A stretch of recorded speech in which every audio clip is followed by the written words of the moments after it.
సందేశాలను amazing facts ministry స్నేహితులు మీ కొరకై సమర్పిస్తూ ఉన్నారు. మొదటగా దీన్ని సేలం అనేవారు. ఓ చిన్న రాజు దీన్ని పాలించేవాడు, మెల్కీసెదెకు. క్రీస్తుపూర్వం 1900 సంవత్సరాల క్రితం. ఈ రోజు ఇది యెరూషలేము ప్రపంచ దేశాల్లో అనేకులు వచ్చి సందర్శించేటువంటి ప్రాంతంగా మార్చబడింది. ఇది ఒక పరిశుద్ధమైన స్థలము. యూదులకు, కేథలకు, ప్రొటెస్టెంట్స్ వారికి, ముస్లింలందరికీ కూడా. ఈ పట్టణము నాశనం చేయబడి మరలా తిరిగి నిర్మాణం చేయబడింది. 27 సార్లు ఇలా జరిగింది. అద్భుతమైనటువంటి వ్యంగ్యం. యెరూషలేం అనే పదము యెరూషలేము అని పిలువబడుతూ ఉన్నది. దీని అర్థము శాంతి సమాధాన పట్టణం. మీకు తెలుసా, బైబిల్ చెప్తుంది దేవుని ప్రజలు యాత్రికులుగా అక్కడికి వెళతారు, యేసుని వెంబడిస్తారు, నూతన యెరూషలేముని వెంబడిస్తారు. హెబ్రీయులకు రాసిన పత్రిక 11:6 చదవచ్చును. అయితే వారు మరి శ్రేష్టమైన దేశమును అనగా పరలోక సంబంధమైన దేశమును కోరుచున్నారు. అందుచేత తాను వారు దేవుడునని అనిపించుకున్నటకు దేవుడు వారిని గూర్చి సిగ్గుపడడు. ఆయన వారి కొరకు ఒక పట్టణమును సిద్ధపరిచాడు. ఈ రోజు ప్రత్యేకమైన కార్యక్రమం. కొంతమంది స్నేహితులతో కలుద్దాం పాత యెరూషలేములో. సందేశమేమనగా యేసుతో నడుద్దాం నూతన యెరూషలేమునకు.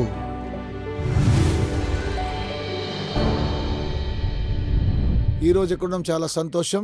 మిమ్మల్ని చాలా మెచ్చుకొనొచ్చు ఉన్నాను. అన్ని విషయాలు సిద్ధపరిచారు TBN స్టూడియో వారు ఇక్కడ యెరూషలేములో. దేవునికి స్తోత్రం. ఈ అందమైన స్థలాన్ని బట్టి వందనాలు. ఇక్కడ మనం చూస్తే ఆకర్షించబడుతున్నాం. దేవుని ఆశీర్వాదాలు వాగ్దాన భూమిలో. మీలో ఎంతమంది దీనికి ముందు యెరూషలేముని చూడలేదు? చాలా ఉన్నారు. చూస్తే ఆశ్చర్యంగా ఉన్నది. ప్రఖ్యాతిగాంచిన నా కథ ఏమనగా, ఆ సందేశం ఏమనగా తిరిగి యెరూషలేములో కలుసుకుందాం. ఈ మాట సరిపోతుంది అనుకుంటాను. సువార్తల్లో మనము కనుగొనగలము. లూకా సువార్త 24వ అధ్యాయం చివరి అధ్యాయం 13వ వచనం ప్రారంభము మీకు చరిత్ర చెబుతూ ఉన్నాను. ఇది ఏ విధంగా ప్రాముఖ్యంగాంచిందనగా, ఇది చాలా భయంకరమైనది. మధ్యాహ్న కాల సమయంలో ప్రభువైన యేసుక్రీస్తు వారు సిలువేయబడ్డం. అయితే మీకు నాకు ఇది ఒక శుభవర్తమానం. అయితే శిష్యులందరూ కూడా నాశనము చేయబడరు. ఎందుకనగా వారు వ్యత్యాసమైన రీతిలో చూశారు మెస్సియా ఏం చేయబోతాడని. వారు చూశారు యేసుని సిలువేయడం, ఆ తరువాత ఆయనను సమాధిలో ఉంచడం కూడా చూశారు. వారికి ఉన్నటువంటి నిరీక్షణ అంతా కూడా నాశనమైపోయింది. వారు సమయం గతించిన తరువాత సబ్బాతును అందరూ కలుసుకున్నప్పుడు యెరూషలేములో కొంతమంది శిష్యులు తిరిగి వారి యొక్క పట్టణానికి వెళ్ళిపోయారు. అదంతా మనకు తెలిసినటువంటి కథే. లూకా సువార్త 24వ అధ్యాయం 13వ వచనం. ఇదిగో ఆ దినమందే వారిలో ఇద్దరు యెరూషలేమునకు ఆమడ దూరమున ఉన్న ఎమ్మాయు అను ఒక గ్రామమునకు వెళ్ళుచు జరిగిన ఈ సంగతులన్నింటిని గూర్చి ఒకరితోనొకరు సంభాషించుచుండిరి.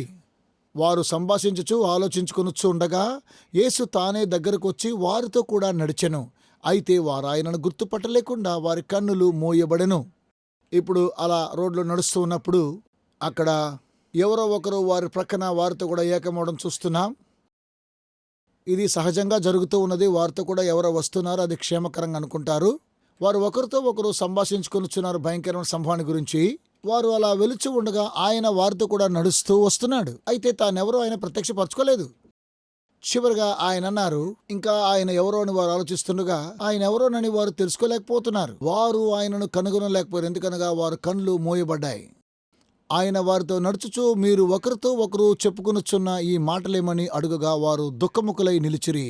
ఇది మనకేం తెలియజేస్తుంది? యేసు వారితో నడుస్తూ ఉన్నప్పుడు వారు దుఃఖముఖులై ఉన్నారు. సువార్త అంటే అర్థమేంటి? మంచి వార్త. మరి దాని అర్థమేంటండి? ఇది చాలా సంతోషము, ఆనందకరమైనటువంటిది. క్రైస్తవులు ప్రపంచంలో సంతోషకరమైన, సరేనా? ప్రాథమికంగా చూస్తే వారిని శిక్షించేలాగా ఉంటుంది కదా. మీరు ఒకరితోనొకరు మాట్లాడుకొనొచ్చు, దుఃఖముఖులైన ఏంటి? ప్రాముఖ్యమైన అంశాన్ని విడిచిపెట్టకండి.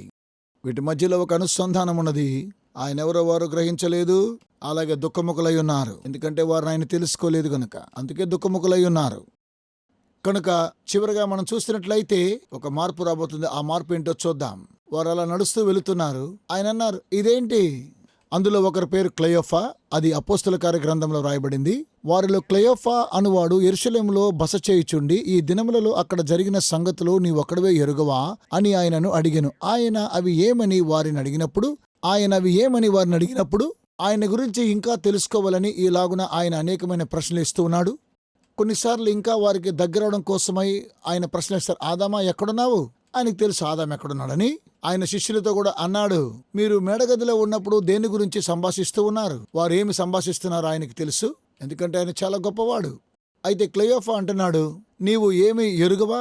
యెరూషలేములో జరిగింది మనకు తెలుసండి, యేసయ్య బెత్లెహేములో పుట్టాడని, ఎంతో దూరం కాదు. మరియు ఆయన యెరూషలేములో ప్రత్యేకించబడ్డాడు. ఆయన 12 సంవత్సరాల వయసులో వచ్చి మాట్లాడుతున్నాడు. దేవాలయంలో ప్రశ్నలు వేస్తూ ఉన్నాడు. బోధించాడు, ప్రకటించాడు 3.5 సంవత్సరాలు యెరూషలేములో కూడా. అయితే ఈ విషయాలన్నీ కూడా ఆయన్ని అడుగుతూ ఉన్నారు. ఆయన అవి ఏమని వారిని అడిగినప్పుడు వారు నజరుడైన యేసును గూర్చిన సంగతులే. ఆయన దేవుని ఎదుటను ప్రజలందరి ఎదుటను క్రియలోను వాక్యములోను శక్తిగల ప్రవక్తయుండెను. మన ప్రధాన యాజకులను అధికారులను ఆయనను ఎలాగూ మరణశిక్షకు అప్పగించి సిలువ వేయించిరో నీకు తెలియదా? ఇశ్రాయేలును విమోచింపబోవాడు ఈయనే అని మేము నిరీక్షించి ఉంటిమి అంటే దీని అర్థమేంటి? అది గతంలో జరిగిన కార్యం. వారి నిరీక్షణ ఏమైంది? అది నశించిపోయిందా? చివరిగా ప్రభువైన యేసు వారితో అన్నాడు, అందుకైన అవివేకులారా, ప్రవక్తలు చెప్పిన మాటలన్నింటినీ నమ్మని మందమతులారా, క్రీస్తు ఇలాగ శ్రమపడి తన మహిమలో ప్రవేశించడం అగత్యము కాదా అని వారితో చెప్పి, మోషేయు సమస్త ప్రవక్తలను మొదలుకొని లేఖనమన్నింటిలో తన గూర్చి వచనములు భావము వారికి తెలిపెను. లూకాసు వార్త 24:25 నుండి 27 వరకు. ఇప్పుడు బైబిల్ ఎంతవరకు రాయబడింది? ఇది చాలా ప్రాముఖ్యం. అది పాత నిబంధన గ్రంథం. ఆయన పాత నిబంధన గ్రంథంలోని లేఖనముల అన్నిటిని గురించి కూడా వారితో తెలియజేస్తూ ఉన్నాడు. తన గురించి వ్రాయబడిన విషయాలన్నీ కూడా లేఖనాలు ఆయన గురించి ఏం మాట్లాడుతున్నాయి?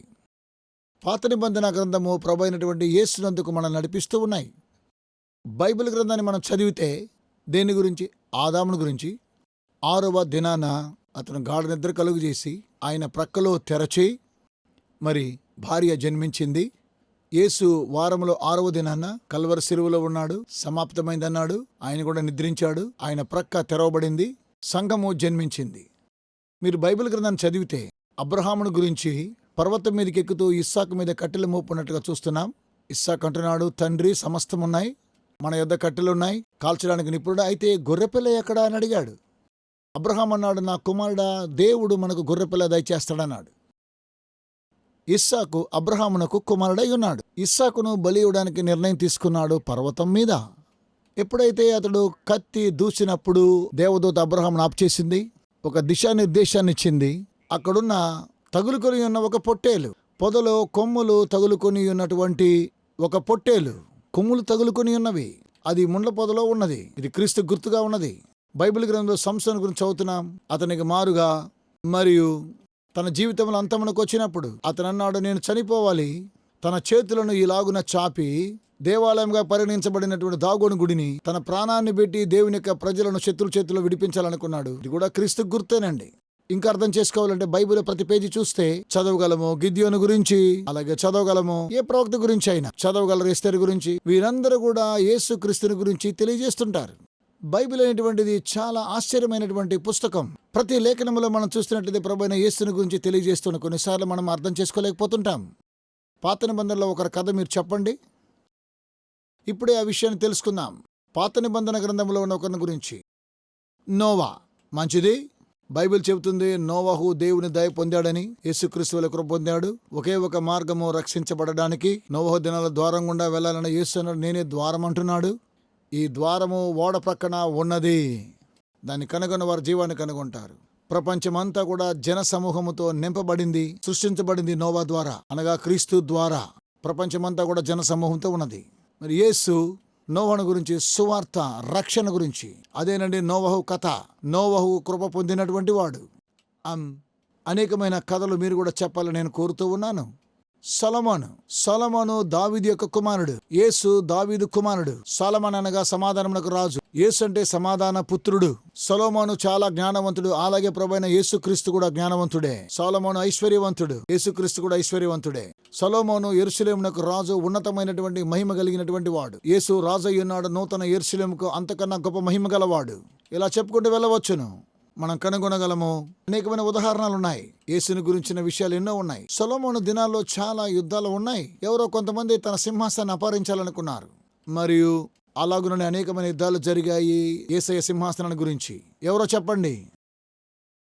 దానియేల్. మీలో చెప్పారు దానియేల్. యవ్వనస్తుడు ఒకడున్నాడు. దానియేలు పెళ్లి చేసుకోలేదు. నేను వివరాలు చెప్పడం లేదు. దానియేలు పెళ్లి చేసుకోలేదు, నమ్మండి. మరియు బైబిల్ తెలియచేస్తూ ఉన్నది, వేగుల వారు దానియేలు చుట్టూ ఉన్నారు. అతని మీద తప్పు పట్టాలనుకున్న ఎందుకంటే రాజు అధికారాన్ని ఇచ్చాడు. ఇలాగున దానియేలు జీవితం జరిగినట్లు ప్రభువైన యేసుని కూడా కొంతమంది వెంబడించారు. బైబిల్ తెలియచేస్తూ ఉన్నది. చివరిగా చట్టాన్ని జారీ చేశారు. వారు కొన్ని నిందలు దానియేలు మీద మోపారు. అతడు రాజాజ్ఞను తిరస్కరించాడు అని అతని మీద నేరం మోపబడింది. దానియేలు చనిపోవడానికి ఇష్టపడ్డాడు, ఎందుకనగా దేవునితో తన సంబంధం కలిగి ఉండాలని. అలాగే యేసు అంతకన్నా ఆయన నా చిత్తం కాదు నీ ఇష్టమే అన్నాడు. దేవుని మొదటగా పెట్టాడు. దానియేలు ప్రార్థించాడు, అతడు సింహాల బోన్లో వేయించబడ్డాడు. యేసు ప్రార్థన చేశాడు గెత్సెమనే తోటలో. ఇక్కడ నుంచి మీరు చూస్తాం కదా, చాలా దూరంగా ఉన్నది ఓలివ కొండను మనము చూస్తూ ఉన్నాము. యేసయ్య ప్రార్థన చేసి తర్వాత సిలువకు వెళ్ళాడు. ప్రభువైన యేసుక్రీస్తును సిలువను దింపి ఆయన్ను సమాధిలో పెట్టి ప్రభుత్వం వారు ముద్ర వేయించారు. అయితే సాతానుడు ఏమీ చేయలేకపోయాడు. దానియేలు కూడా సమాధుల వలె సింహాల బోన్లో కూడా వేయించబడ్డాడు. గుహ ద్వారము యొద్ద రాయి పొర్లించారు, ప్రభుత్వ ముద్ర వేశారు. యేసయ్య సజీవంగా లేపబడ్డాడు. అలాగే సింహాలు, సాతానుడు గర్జించు సింహము లాంటిది, ఎవరిని మృంగుదునని వెదకుచూ తిరుగుచూ ఉన్నాడు. సింహాలు దానియేలు ఏం చేయలేదు. సాతానుడు యేసయ్యని ఏమీ చేయలేకపోయాడు. ఆమెన్. ఇంకా కొన్ని బైబిల్ కథలు వినాలనుకుంటున్నాను. మంచిది. ఇక్కడ యేసేపుని గురించి అడుగుతూ ఉన్నారు. ఓకే, నాకు ఇష్టమైన ఒకరిని తీసుకున్నారు. యేసేపు. పౌలు అంటున్నాడు, ఇంకా ఏమి చెప్పగలను, అయితే సమయము నాకు లేదు యేసేపుని చెప్పాలంటే. ఇతడు ప్రియమైనటువంటి కుమారుడు, పురాతనమైనటువంటి పితృ సామ్యం. దేవుడు అంటున్నాడు ప్రాచీన దినములు అని. అతనికి ఓ ప్రత్యేకమైన వస్త్రం ఇవ్వబడింది. తన సహోదరులు అతడు వారికి సాయం చేయడానికి వచ్చాడు. అన్నదమ్ములు తప్పుగా అర్థం చేసుకున్నారు. చివరి తమ్ముణ్ణి తన తండ్రి గారు పంపించారనుకున్నారు. యేసు తండ్రి చేత పంపబడ్డాడు నశించిన దాన్ని వెదకి రక్షించడానికి. వారు అతన్ని తీసుకుని అతని గుంటలో పడవేశారు. యేసయ్యను సమాధిలో పెట్టారు. అతని బానిసగా అమ్మేశారు వెండి నాణెముల కోసం. ఇప్పుడు అర్థమవుతుంది, యేసేపును వారు 20 వెండి నాణెములకు అమ్మివేశారు. అయితే యేసయ్యను 30 వెండి నెలకు అమ్మారు. డాక్గారు ఇది ఎలా కుదురుతుంది అంటున్నారా? ఒక విషయాన్ని మనసులో ఉంచుకోండి. 1000 సంవత్సరాల క్రితం ఏం జరిగిందనని. ఒక బానిసకున్నటువంటి ఖర్చు ఎంత చూడండి. అదేమనగా యేసేపు కాలంలో, అలాగే యూదా కాలంలో అతడు ఐగుప్తు దేశానికి వెళ్ళాడు. ప్రభువైన యేసుక్రీస్తు వారు కూడా కొంత సమయం ఐగుప్తులు గడిపారు. ఆయన్ను 12 మందిలో ఒకడు అప్పగించాడు. సిమ్యోను గురించి చూస్తున్నాం. అతడు నాయకుడిగా ఉండి చంపాలి అనుకున్నాడు యేసేపును. తన సహోదరులు అతని యొద్ద ఆహారం కోసము వచ్చారు. అయితే వారికి ఆ విషయాన్ని తెలియచేయలేదు. అతనికి తర్జుమా చేయని అవసరం లేదు. ఎందుకనగా సమస్తం కూడా అర్థం చేసుకోగలడు, చక్కగా మాట్లాడగలడు హెబ్రీ అరామిక్లో. ఆయన సమస్తాన్ని వినగలడని వారు గ్రహించలేదు. అది వారు గ్రహించలేకపోయారు. ప్రభువైన యేసు తన స్వకీయుల వద్దకు వచ్చినప్పుడు స్వకీయులు ఆయనను అంగీకరించలేదని, అలాగుననే ఆయన్ను మనం కూడా గుర్తించలేకపోతూ ఉన్నాం. ఎమ్మాయిలో నడిచి వెళ్తున్నప్పుడు శిష్యులు గ్రహించలేదు. స్నేహితులారా, ఎక్కడికి వెళ్ళకండి. కొద్ది క్షణాల్లో మరోసారి ఈ రోజు ప్రజెంటేషన్ గురించి మనం కలుసుకోబోతాం. యేసుక్రీస్తు రాకడ గురించి, సూచనల గురించి తెలుసుకోవాలనుకుంటున్నారా? మనము చాలా దగ్గరలోనే ఉన్నాము. అతీతంగా విశ్వంలో జరిగే చరిత్రాత్మక సంగతిని వినబోతున్నాం. మనమందరము వెంటనే ఆయనతో కూడా కొనిపోబడతామా లేక విడిచిపెట్టబడతామా? ప్రభువైన యేసు వచ్చినప్పుడు ఆకాశములో నుండి ఒక గొప్ప మెరుపు ఈ వైపు నుండి ఆ వైపు పుడుతుంది. అనేకమైన వందలాది సత్యాలు ఇందులో ఉన్నాయి. అయితే ఒకే ఒక బైబిల్ సత్యమేమనగా, యేసు వాగ్దానం చేశాడు, నన్ను వెతికినట్లయితే నన్ను కనుగొంటారు. కనుకనే అమేజింగ్ ఫ్యాక్ట్స్ అనేటువంటి వారు ఈ సందేశముల వినూత్నమైన సత్యాలు పొదిగించారు. బైబిల్లో ఉన్నటువంటి సత్యాల ద్వారా దీన్నే ప్రభు రాకడ దినమంటారు. ఈ అద్భుతమైనటువంటి రంగురంగుల మ్యాగజైన్ నీవు తెలుసుకోవలసిన వినూత్నమైనటువంటి సత్యాలున్నాయి. ఎప్పుడు ఏ విధంగా ఎలాగునో జరుగుతాయి. యేసు తిరిగి వస్తూ ఉన్నప్పుడు మీ ఉచిత కాఫీ పొందుకోవడానికి ఈ తెరపైన నెంబర్ను సంప్రదించండి. మీ ఆఫర్ నెంబర్ 455ను మీరు సంప్రదించండి. ఈ నమ్మశక్యము కాని సత్యాలను మీరు చదివి మీ స్నేహితులకు పరిచయం చేయండి. మరలా నేటి ప్రెజెంటేషన్ తిరిగి కలుసుకుంటున్నాం. ఈ అమేజింగ్ ఫ్యాక్ట్స్ ద్వారా దేవుని యొక్క వాక్యం ద్వారా తెలుసుకుందాం. బైబిల్ తెలియచేస్తూ ఉన్నది, ఆయన కూడా శోధించబడ్డాడు అని. తన తమ్ముడైనటువంటి బెన్యామీను అతడు వెనకున్నాడు. అతడు బెన్యామీను చనిపోవడానికి ముందుగా వచ్చాడు. ఈర్ష్యతో వారు నాకు ఈ విధంగా చేశారు. బెన్యామీను ఏం చేశాడు? వారిని పరిశోధించాడు. వారు ధాన్యాలు కొనుక్కొని వచ్చిన బెన్యామీను వారితో లేరని. అలాగనే తన యొక్క సహోదరులందరూ కూడా పరిశీలించాడు. అలాంటి మనుషులేననుకొని ధాన్యములను వారి యొక్క మూటలో వేశాడు. అలాగే ధనం కూడా వేశాడు. ఎందుకనగా రక్షణ మీరు కొనుక్కోలేరు. నయమాను శుద్ధీకరించబడిన తరువాత ఎలీషా అన్నాడు, నేను నీ యొద్ద నుంచి ఏమి కూడా తీసుకోనన్నాడు. ఇది అద్భుతమైనటువంటి కథ. నయమాను శుద్ధీకరించబడిన తరువాత మరియు చెరసాల వేయించలేదు. వారితో ఇలా సెలవిచ్చాడు, నేను మీకు ఆహార ధాన్యాలు ఇవ్వను, మీ సహోదరులు ఒక చెరసాల్లో వేస్తాను, చిన్న తమ్ముడు తీసుకుని వచ్చేంత వరకు. చూడండి ఎంత నమ్మకమైన వాడు. పరిశోధించబడ్డారు. ఇది చాలా ఆసక్తిదాయకం. ఎందుకంటే ఇక్కడ వారు అతని దగ్గరికి వచ్చినప్పుడు తన అన్నదమ్ములను చూడడానికి వెళ్ళినప్పుడు అతడు గొర్రెల కాపరిగా ఉన్నాడు. చివరిగా కథలో చూస్తే అతడు గొప్ప రాజు అయిపోయాడు. రాజునకు 2వ స్థానంలో ఉన్నాడు. అతడు ఎలాంటి వాడో కూడా తెలియదు. యేసుక్రీస్తు తండ్రి కుడిపార్శ్వమున ఉన్నాడు. ఆయన ఎవరో కూడా గ్రహించలేదు. ఆయన ఎవరో కాదు, దేవునితో కూడా ఉన్నవాడు మనకు తెలుసు. ఎందుకనగా ఆయన తండ్రితో కూడా ఏకమై ఉన్నాడు. యేసేబు తన సహోదరులకు కనికరం చూపించాడు ఆహారం చేయమని. అతడు 12 మందితో కూడా కూర్చున్నాడు. అందరినీ ఒకేసారి చూశాడు. ఈ కథలో ఒక పాత్ర ఉన్నది. అదేనండి పరీక్ష. ప్రభువైన యేసుక్రీస్తు వారి పాత్రను తీసుకుని ఆయన రొట్టెని గురించి మాట్లాడాడు. భోజనంలో కూర్చున్న యేసయ్య అన్నారు, పాత్ర ఉన్నది, రొట్టె ఉన్నది. మొట్టమొదటిగా యేసేబు ఏమన్నాడో తెలుసా? చివరగా అతడు కూడా వారిని శోధించాడు. బెన్యామీను యొక్క సంచిలో తన యొక్క కప్పును కూడా వేశాడు. బెన్యామీను నాకు బానిస కావాలన్నాడు. ఈ విషయాన్నంతా చూసినప్పుడు మీరేమైనా నేర్చుకున్నారా? సహోదరులలో ఎవరికి ద్వేషం కలదని 25 లేక 30 సంవత్సరాల క్రితం. అలాగే ప్రభువైన యేసుక్రీస్తు వారు ఇప్పుడు తన సేవను ప్రారంభించారు. ఆయన బాప్తిసం పొందినప్పుడు 30 సంవత్సరాల వయసులో. ఇప్పుడు యేసేబు ఐగుప్తుకు వెళ్ళాడు 30 సంవత్సరాల వయసులో. దావీదు తన జీవితాన్ని ఎలా ప్రారంభించాడు? హెబ్రోనులో, యెరూషలేములో 30 సంవత్సరాలు. అది కూడా క్రీస్తుని పోలినట్లున్నది. యేసేబు అన్నాడు, తన తమ్ముడైన బెన్యామీన్ని బంధించి చెరసాలలో ఉంచాడు. ప్రభువైన యేసుక్రీస్తు అన్నారు, నా యొక్క సహోదరుల కొరకు నా ప్రాణం పెడుతూ ఉన్నానన్నాడు. అతడు యేసేబు నొద్దకు వచ్చి తన హృదయాన్ని కుమ్మరించాడు. మా తండ్రి, ఈ కుమారునితో లేకపోతే తన హృదయం బద్దలైపోతుందన్నాడు. కంటే తన కుమారుని ఎంతగానో ప్రేమించాడు.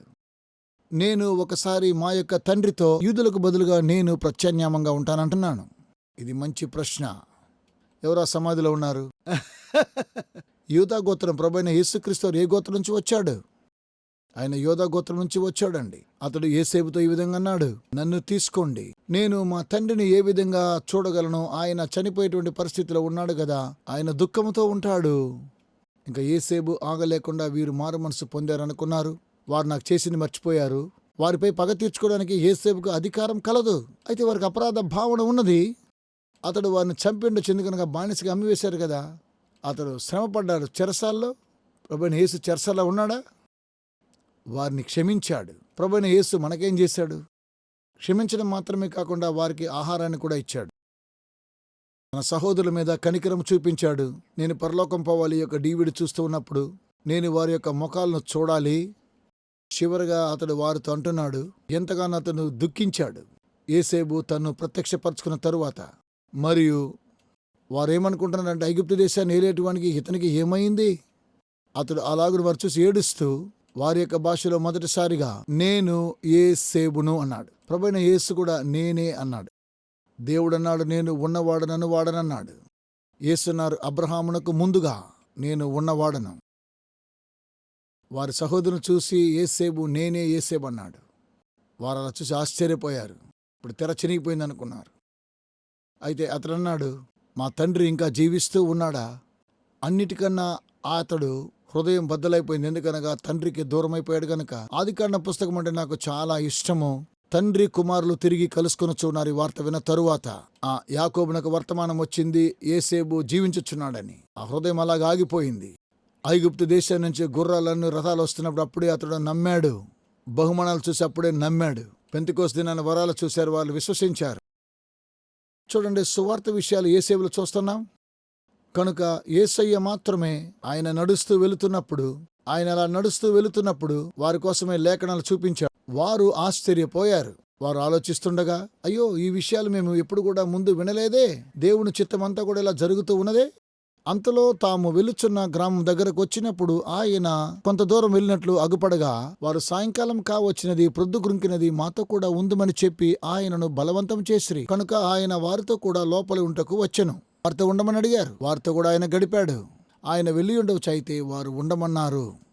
కనుక మనం కూడా యేసు మనతో ఉండాలని కోరాలి. ప్రతిరోజు లోపలికి రమ్మని మనం ఆహ్వానించాలి. ఆయనను ఆహ్వానించాలి. బలత్కారంగా మీ జీవితంలో ప్రవేశించడు. ఆయన వారితో కూడా భోజనమునకు కూర్చున్నప్పుడు ఒక రొట్టెని పట్టుకుని స్తోత్రం చేసి దానిని విరిచి వారికి పంచిపెట్టగా వారు కన్నులు తెరవబడి ఆయనను గుర్తుపట్టిరి. అంతటా ఆయన వారికి అదృశ్యుడాయను. ఆయన ఈ విధంగా ప్రార్థించాడు. మలకొలోం, దాని ఇంగ్లీష్ అర్థము అమెరికన్ వర్షన్ అనుకుంటున్నాను. అయితే ఆయన రొట్టె విరిచి కృతజ్ఞతాస్తుతులు చెల్లించి, ఎప్పుడైతే ఆయన రొట్టె విరిచాడో వారి కళ్ళు తెరవబడి ఆయనను కనుగొన్నారు. రొట్టె విరిచినప్పుడు ఆయన ప్రత్యక్షపరుచుకున్నాడు. మనం ఎలాగున ప్రభువైనటువంటి యేసుక్రీస్తు వారు జీవించాలని విశ్వసించాలి. రొట్టె విరిచినప్పుడే వారు గుర్తుపట్టిన వెంటనే ఆయన అదృశ్యుడైపోయాడు. ఎందుకనగా వారు గుర్తెరగాలని రొట్టె విరిచినప్పుడే, వారు చూసినప్పుడు కాదు, చూసినప్పుడే వారు విశ్వసించగలరు. వారు ఆశ్చర్యపోతూ ఉన్నారు. వారు అర్థం కాలేదు. వారింత కూడా 7 మైళ్ళు వారు నడిచారు. మార్గం గుండా వారు వెళుతూ ఉన్నారు. మరల వారు యెరూషలేముకు వచ్చారు. అలాగుననే ఎమ్మాయి గ్రామానికి తిరిగి వచ్చారు. ఎమ్మాయికి అర్థమేమనగా వేడి నీళ్ళని. ప్రభువైన యేసు వారిని రక్షించాడు వేడి నీళ్ల ద్వారా. మరలా వారు సమాధాన పట్టణానికి తిరిగి వెళ్ళారు. అర్ధరాత్రి మరలా వారు పైకి వెళ్ళారు. వారు ఎంతగానో సంతసించి తిరిగి వెలుచూ ఉన్నారు. ఎందుకనగా చీకట్లో నడుస్తూ ఉన్నారు. యేసుతో నడుస్తున్నారు. ఆయన సజీవుడని. ఉదయకాలాన వారు తిరిగి వస్తూ ఉన్నారు. వారు ఒంటరివారని గ్రహించారు. వారు మేడగదిలో ఉన్నప్పుడు ప్రభువైన యేసు సజీవుడని గ్రహించారు. ఆయన సీమోనుకు ప్రత్యక్షమయ్యాడు. ఈ వర్తమానం వారు తెలియజేయడం కోసం వేచి ఉన్నారు. ఎందుకని ఆయన ఎరిగి ఉన్నారు. ఇప్పుడు రొట్టె విరిచినప్పుడు వారు ఇలాగూ మాట్లాడుచుండగా ఆయన వారి మధ్య నిలిచి, మీకు సమాధానమవునుగాకని వారితో అనెను. నా నామమున 2-3 కూడితే అక్కడ నేను ఉన్నానని సెలవిచ్చాడు. యేసయ్యని గురించి మాట్లాడుతూ ఉండగా యేసయ్య మన ఎద్దుకు వస్తున్నాడు. ఎప్పుడు ఆయన ఎమ్మాయిస్కి వెళ్ళినప్పుడు దగ్గర అవుతూ ఉన్నాడు. మార్గంలో నడుస్తూ ఉండగా యేసుని గురించి మాట్లాడుతూ ఉండగా అప్పుడే ఆయన దగ్గరికి వచ్చాడు. ఇప్పుడు మేడగదిలో యేసుని గురించి మాట్లాడుతున్నారు. ఇప్పుడు ఆయన సమీపించాడు. ప్రభువైన యేసు మనతో కూడా ఉన్నాడు. మనమందరం ఏకమై విశ్వాసులతో కూడినప్పుడు ఆయన మార్గంలో వెళుతుండగా మనతో కూడా ఉంటాడు.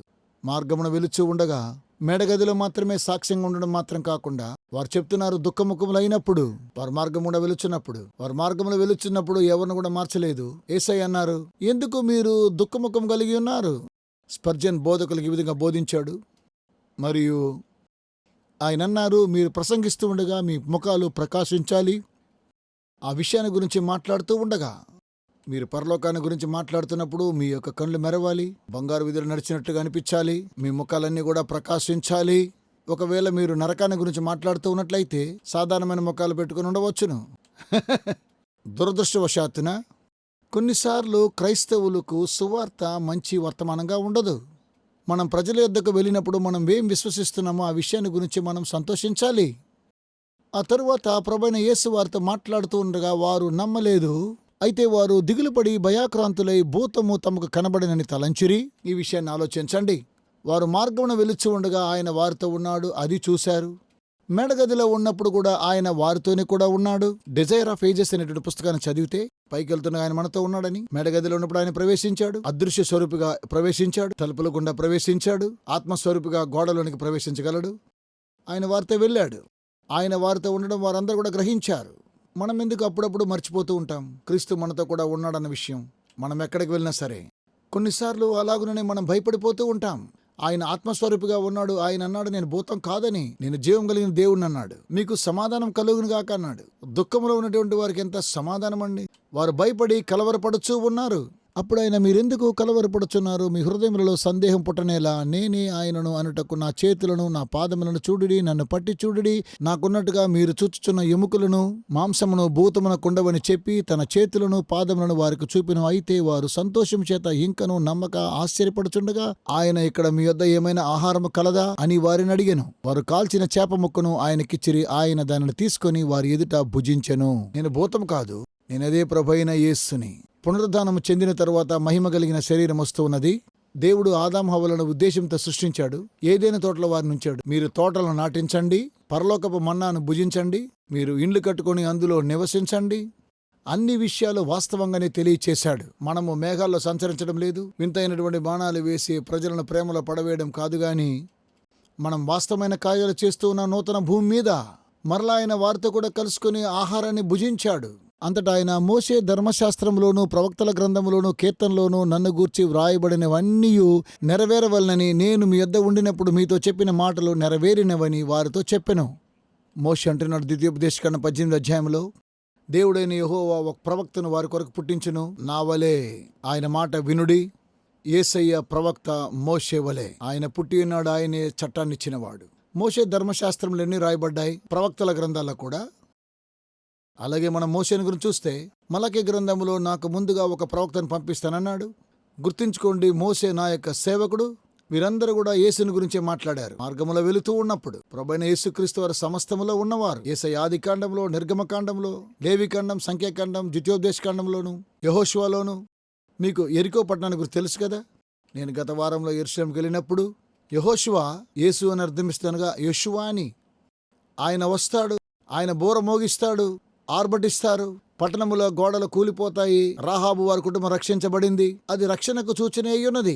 యేసు రాబోతూ ఉన్నాడు. ఆర్భాటంతోను ప్రధానతతో శబ్దంతో రాబోతున్నాడు. దేవుని యొక్క బోరతో రాబోతున్నాడు. క్రీస్తునందు మృతులైన వారు లేస్తారు. గొప్ప భూకంపాలు కలుగుతాయి. సజీవులుగా ఉండేవారు, రాహాబు గృహంలో ఉన్నటువంటి వారు, ఎర్ర తగురదారం ఉన్నవారు, రక్షణ గుర్తు వారు రక్షించబడ్డారు. ఈ కథలన్నీ కూడా పాత నిబంధనలో చదివినప్పుడు ప్రభువైన క్రీస్తుని గురించి మాట్లాడుతూ ఉన్నాయి. మోషే ధర్మశాస్త్రములోను, ప్రవక్తల గ్రంథాల్లోను, కీర్తనలోను వ్రాయబడి ఉన్నాయి.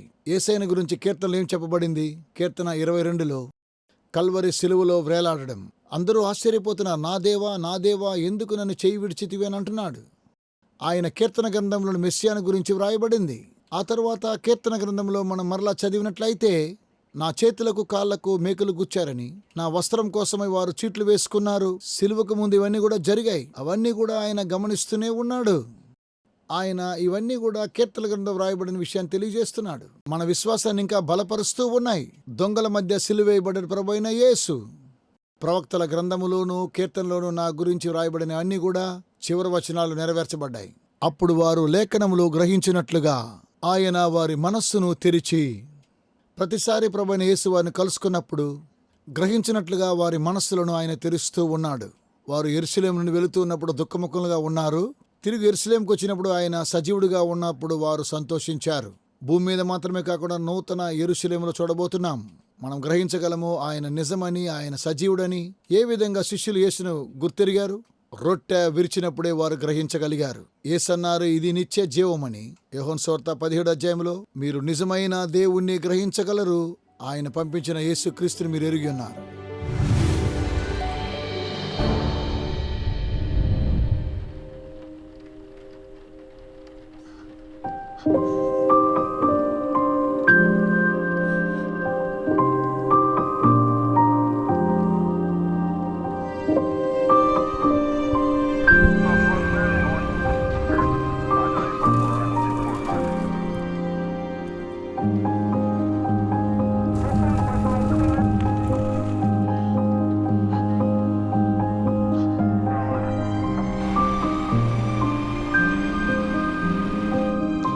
ఇకపై నొప్పి లేదు, బాధ లేదు. ఇకపై పోలీస్ స్టేషన్కి వెళ్లాల్సిన పని లేదు, వ్యాధి లేదు, మరణము లేదు, ఇక శ్రమలు లేవు. నిజమైనటువంటి స్నేహితులకు వేదన, బాధలన్నీ కూడా ఈ ప్రపంచంలో నుంచి దేవుడు వాటిని తీసివేస్తూ ఉన్నాడు. సాత్వికులు ధన్యులు, వారు భూలోకమును స్వతంత్రించుకొందురు. నేను ఆకలిగొంటిని, మీరు నాకు ఆహారాన్నిచ్చితిరి. ఈ పేదవారిలో ఎవరికైనా మీరు చేసినట్లయితే నాకు చేసినట్లని ప్రభు సెలవిస్తూ ఉన్నాడు.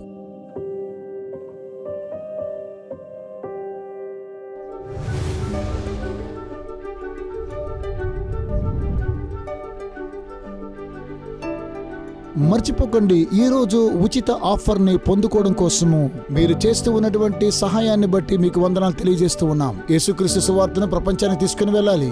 రాబోయే వారం మాతో కూడా కలుసుకోండి. దేవుని యొక్క వాక్యం ద్వారా లోతైన సత్యాలు తెలుసుకుందాం. ఆశ్చర్యమైన సత్యాలు మనం నేర్చుకోబోతున్నాం.